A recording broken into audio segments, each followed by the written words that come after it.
Episode की starting में हम देखते हैं कि टीचर वांगडोंग, युहाओ और शियाफशा इन तीनों पर ही काफी गुस्सा होती हैं, क्योंकि इन्होंने इन सभी से इनके फ्यूचर कल्टीवेशन की डायरेक्शन को लिखने के लिए कहा था, लेकिन इन तीनों ने ही कंट्रोल सिस्टम को लिखा था और इस वजह से टीचर का दिमाग खराब हो रहा होता है।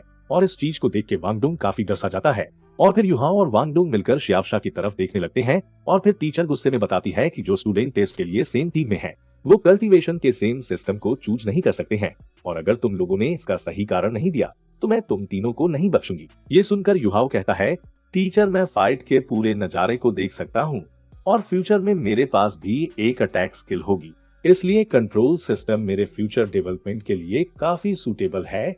और इस पर टीचर भी एग्री करती है और फिर वो वांगडोंग से कहती है, तुम्हारा ये क्या घोटाला चल रहा है, और तुम पर तो पावर अटैक सिस्टम अच्छे तरीके से सूट करता है, तो फिर क्यों तुमने कंट्रोल सिस्टम को चूज किया है। जिस पर वांगडोंग कहता है, टीचर कितना ज्यादा अच्छा होगा अगर मैं कंट्रोल टाइप स्पिरिट मास्टर बन जाऊं तो, क्योंकि मैं उड़ के लड़ भी सकता हूं और मैं अपनी अटैक पावर को यूज करके कॉम्बैट को अपने कंट्रोल में ला सकता हूं।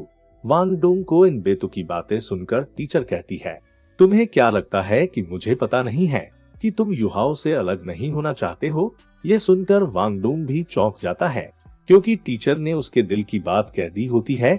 और फिर वांगडोंग सोचता है, मैं इस बंदे के साथ पिछले 3 महीनों से रह रहा हूँ और इसकी स्पिरिट पावर 3 लेवल्स बढ़ गई है, जिससे ये लेवल 17 के पीक पर पहुंच गया है। और इसमें अपने दृढ़ता और अपने परिश्रम के साथ इसने पूरी क्लास का दिल जीत रखा है, और तो और टीचर ने इसे क्लास प्रेसिडेंट भी बना रखा है, और अगर मैं इससे अलग हुआ तो मुझे अच्छा नहीं लगेगा। और फिर टीचर बताती है, जो power attack type spirit masters होते हैं वो हरदम कंट्रोल टाइप वालों के साथ कॉर्पोरेट करते हैं, और तभी तुम इसी क्लास में रहोगे तो तुम अपने डायरेक्शन को चेंज कर लो। और इस बात को जान के वांगडोंग के होश उड़ गए होते हैं, जिसके बाद वो खुशी खुशी अपनी डायरेक्शन को बदल देता है। और फिर टीचर शियाफशा से कहती है, तुम्हारे पास तो सोल सीलिंग कोल्ड्रोन स्पिरिट है, उसका मेजर फंक्शन बाकियों को सपोर्ट करने का है, तो फिर क्यों तुमने भी कंट्रोल सिस्टम को चूज किया है। जिस पर शियाफशा बताती है, जो इसका सोल सीलिंग कोल्ड्रोन स्पिरिट है वो बाकियों से थोड़ा अलग है और ये म्यूटेटेड है, जिसे 3 लाइट सोल सीलिंग कोल्ड्रोन कहते हैं। इसे अटैक और डिफेंस में दोनों में ही उसे यूज कर सकते हैं, और अगर मैं थोड़ा सा और एफर्ट लगाऊं तो इससे मैं खुद को भी डिपेंड कर सकती हूँ। जिस पर टीचर कहती है, लेकिन तब भी इसका कंट्रोल टाइप के साथ कोई भी लेना देना नहीं है। और फिर शियाफशा बताती है, इसके पास एक और स्पिरिट है जो कि सपोर्टर कंट्रोल करने में सक्षम है। डबल स्पिरिट को सुन के और टीचर के साथ तीनों ही चौंक गए होते हैं, पर उन्हें इस पर विश्वास नहीं हो रहा होता है।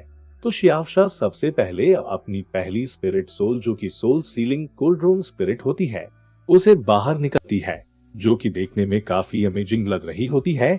और फिर शियाफशा टीचर को बताती है कि किस तरह वो इससे अपना डिफेंस कर सकती है। पर ये सुनकर टीचर कहती है, चलो जल्दी से अपनी दूसरी मार्शल सोल दिखाओ।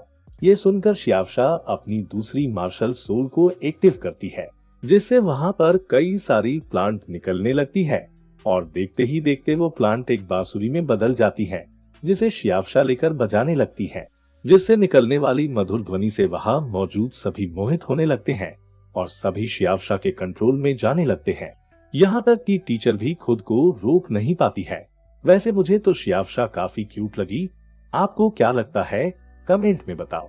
यहाँ टीचर शियाफशा की इस एबिलिटी को देखकर इसके कंट्रोल टाइप को चेंज करने पर मान जाती है और कहती है कि मुझे इस टेस्ट में तुम तीनों से काफी ज्यादा उम्मीदें हैं, और अगर तुम तीनों टेस्ट के अंदर काफी अच्छा परफॉर्म करते हो तो तुम्हें एकेडमी के द्वारा प्रायोरिटी स्टूडेंट की जैसे ट्रीट किया जाएगा। और तुम तीनों का सिर्फ एक ही टास्क है, जिसमें तुम्हें फ्रेशमैन टेस्ट का चैंपियन बनना होगा, और जाकर अपनी अपनी तैयारी करो। और मुझे तुम तीनों की स्ट्रेंथ पर विश्वास है, जिसके लिए ये तीनों भी टीचर की उम्मीदों पर खरा उतरने की ठान लेते हैं। इसके बाद ये तीनों बाहर आ जाते हैं, और जाते हुए वांगडोंग कहता है, मैं तो काफी ज्यादा डर ही गया था, मुझे लगा कि टीचर आज तो हमें काफी बुरी तरीके से धोने वाली है। और तभी शियाफशा कहती है, वांगडोंग मुझे तुमसे कुछ कहना है। जिस पर वांगडोंग कहता है, नहीं मैं अभी काफी थक गया हूँ और मुझे कल के एग्जाम की भी तैयारी करनी है, इसलिए मैं युहाओ के साथ जा रहा हूँ। ये सुनकर शियावशा उदास हो जाती है।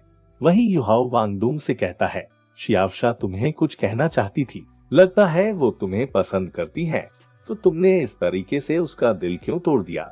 ये सुनकर वांगडोंग कहता है, हमारे पास स्कूल में करने के लिए और भी काम है और तुम इतनी बेतुकी बातें कैसे सोच सकते हो। लगता है तुम्हारा माइंड सही जगह नहीं है। अब जल्दी करो, कल हमें फॉर्मल असेसमेंट के लिए रजिस्टर कराना है, क्योंकि ये परसों तक के लिए ओपन नहीं है। पर उससे पहले चलो रोस्टेड फिश खाते हैं। ये सुनकर युहाओ हैरान होता है, तो वांगडोंग उसे कहता है, अरे चिंता मत करो, असेसमेंट परसों से शुरू होगा, तब तक के लिए हम ये तो कर ही सकते हैं।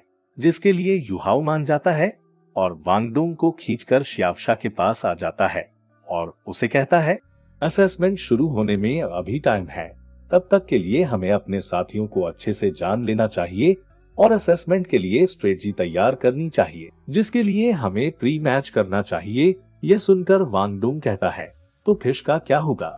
जिस पर युहाओ कहता है, इस मैच के बाद मैं तुम दोनों को ट्रीट दूंगा। जिस पर वांगडोंग मान जाता है और फिर ये सभी अपनी ट्रेनिंग के लिए चले जाते हैं और बढ़िया से ट्रेनिंग करते हैं, जिसके बारे में हमें ज्यादा तो नहीं बताया जाता है।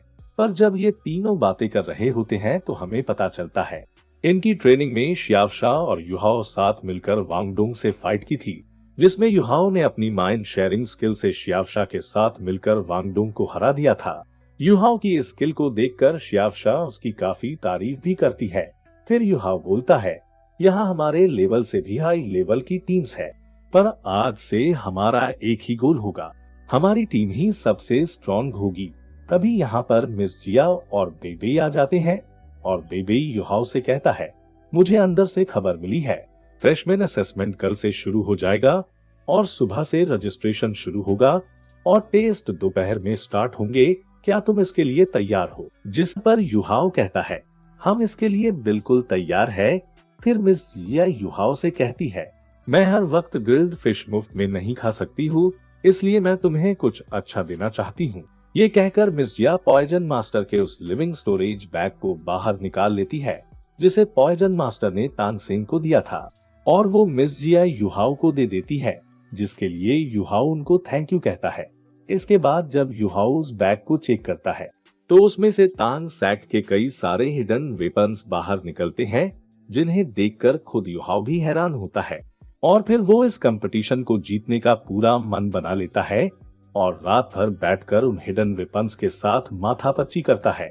और फिर सुबह उनका असेसमेंट शुरू होने में सिर्फ 10 मिनट बचे होते हैं, इसलिए वो भागकर उस तरफ जाने लगते हैं। और इसी के साथ इसके अगले एपिसोड की लिंक आपको डिस्क्रिप्शन में मिल जाएगी।